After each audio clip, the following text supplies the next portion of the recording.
fat you eat is the fat you wear. How many times have we heard this in the vegan plant-based movement?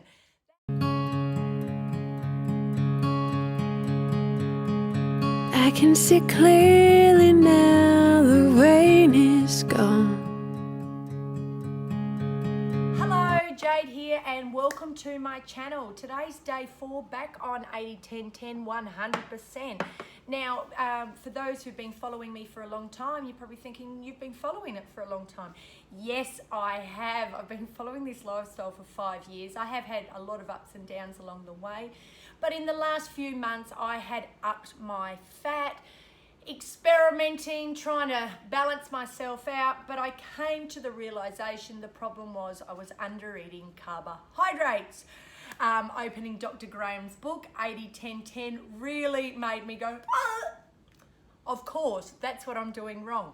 So here's today's breakfast. I have 1 pound of papaya, 1 pound of bananas, 2 ounces of Deglet Noir dates, and a cucumber. I've also got my beautiful drink. I love this drink. Oh gosh. I blend a cup of cranberries, about 2 or 3 celery stalks, a thumb of ginger, and a whole lemon or lime peeled, and then I strain it. So it's just water, but with all the nutrients in there. It's absolutely delicious and so hydrating and cleansing. Now I want to talk about fat, and the fat we eat is the fat we wear. I mean, we have heard this touted so much in the plant-based movement. This slogan was touted by Dr. McDougall, author of The Starch Solution. And, you know, I'll be honest with you, I've really, over the years, and I've been vegan for 7 years? 6.5 years, 7 years next May. And I have really taken that with a pinch of salt. Although I've kept my fat low predominantly, except for the last few months, and I've realized, no, it's a no. And hence now I can really realize and talk from experience and now my own personal knowledge. Yes, he is 100% right. The fat you eat is the fat you wear. And I'm not just talking about in a weight loss perspective. Yes, you can be perfectly slim looking when you are eating excess fat. You only have to look at some of the bodybuilders who are eating high protein, high fat diets. Yes, they are super lean. So I'm not talking about it on that perspective. Let's talk about it in another perspective. For me, how I started feeling with higher fat was lethargic. I was feeling so lethargic. I was thinking, what is wrong with me? I started to think, my God, everything's going wrong in my body. Am I dying? My hormones were everywhere. And I convinced myself I was going through menopause. I'm only 42, so it would be relatively early for menopause, but I convinced myself, hey, this is happening, this is happening, this is happening. I'm Googling, yeah, I've got all the symptoms for menopause. And this was caused by fat. And I'm sure of it now.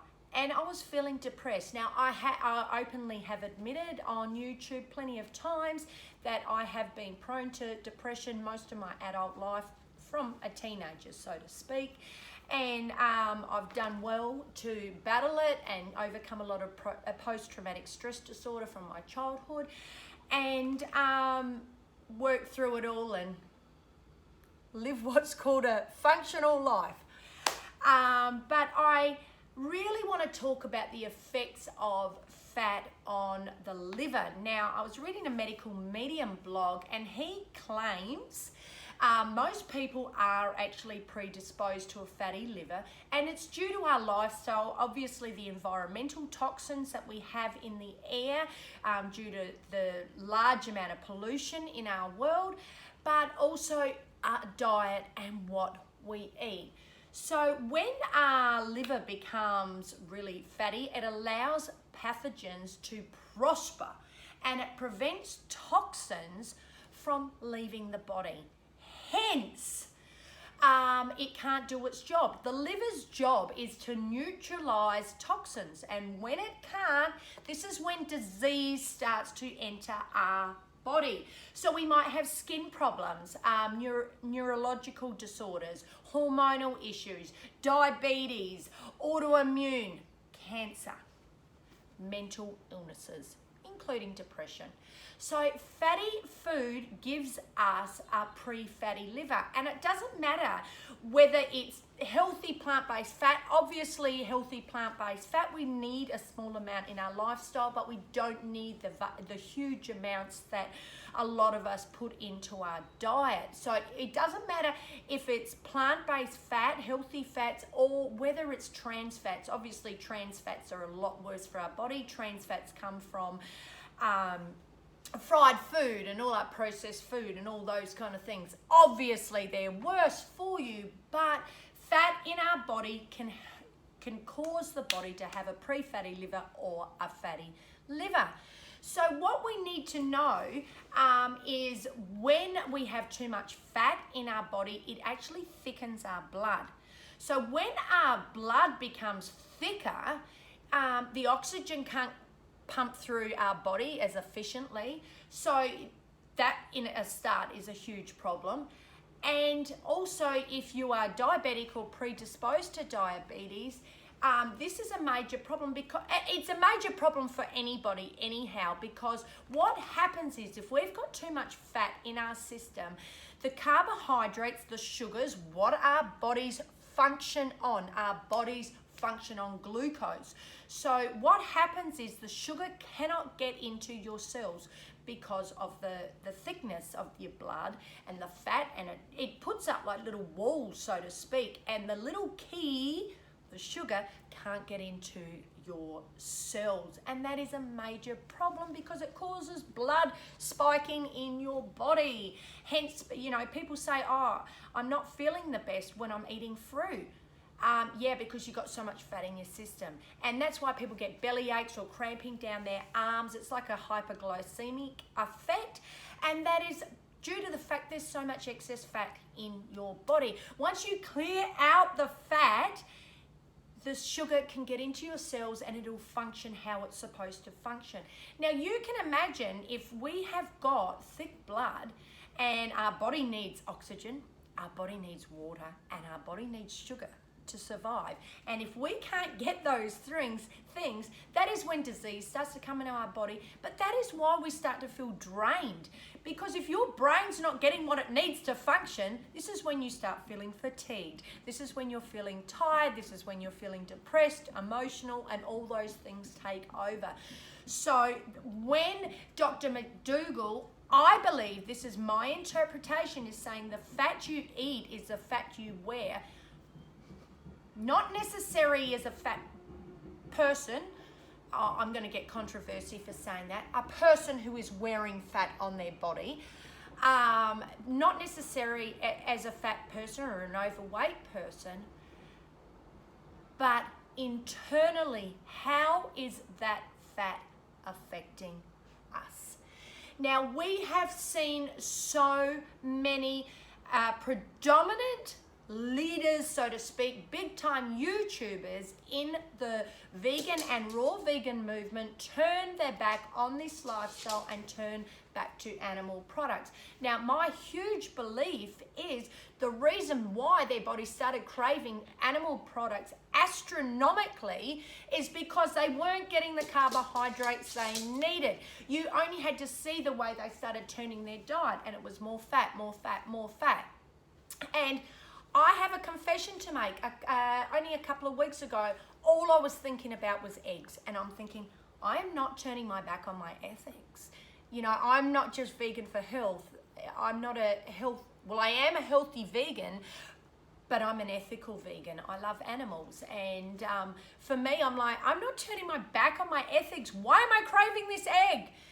And my body was craving egg because it wasn't getting the nutrients, it wasn't getting the carbohydrates and the energy that it needed. So it was grasping at straws. What else can I put in my body?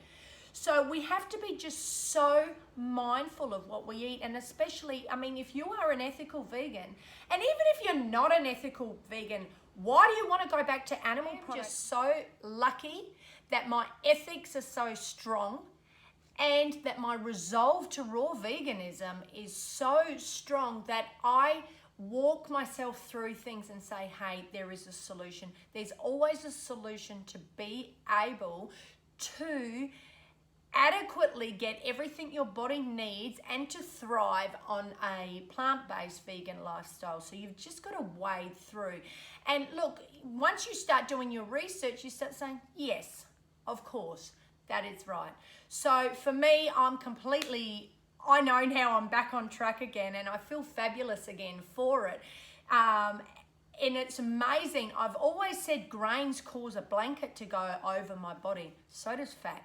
So, just to add into the number of things I actually cannot put into my body, we have too much fat. Any fats, I've got to keep them really low. Grains, no. Cooked food, I'm just going to say a no. My life, I have now really come to the resolve that my life needs to be raw, and my life needs to be 80-10-10 style, high carb, high fruit, raw vegan, in order for me to thrive and live a healthy and happy life. It's not all about, vanity and everything else. For me, it's about my sanity, and for me, it's about having energy. I mean, I don't have the energy of a 21-year-old. I'm 42. And for me to have the energy to keep up with the children I teach, to be able to give out information on YouTube, my 3 big Facebook forums for raw veganism, my Instagram, to be able to give to people, to share this lifestyle, which is so important to me, to spread this message, I need to feel my best. And I feel my best on 80-10-10. I am going to share my lunch and my dinner with you today. It won't be a big rant. I'll just boom, show them after there.